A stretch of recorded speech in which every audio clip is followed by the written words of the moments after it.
салафилік, вахабилік деген идеология, бұл, сіз білесіз, Нью-Джерсиде шетелде жасалатын, әу баста Британияның колониялармен жұмыс жасайтын ұйымының жасаған идеологиясы. Былайша айтқанда саясиландырылған, ол дін емес. Мысалы, маған сонда айып тағылды. Сен салафилердің, вахабилердің ар намысына тидің. Яғни дінаралық алауыздық тудырдың, иә. Мен айтам, қалай ол дінаралық болады? Ол салафизм, вахабизм деген дін емес. Екінші менің адвокатым сұрады. Бұл жерде бір вахабист сіздерге келіп, жаңа тергеушілерге, мынау маған жәбір көрсетті, мен жәбірленушімін, мен вахабистпін деп айтты ма? Деген сұрағына тергеуші жауап берді. Полковник Құмарбеков деген кісі естіп отырған шығар, бар шығар мүмкін. Бұл жерде нақты осы жағдайда жәбірленуші мемлекет деп жауап берді.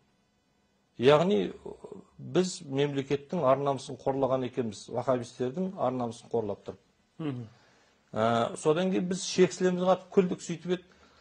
Жоқ, мен үкімет деп айтайын деп едім деді. Сөйтіп өзі не айтып не болғанын білмейді. Ол енді бірақ сол бапты бізге айып қылып таққаны көп адамдардың көзін ашты. Бұның ар жағында мұндай нәрсе бар екен ғой деген мәселе бойынша. Сондықтан бұл адамдардың өздері сол біреудің геосаяси ойындардың құрбаны.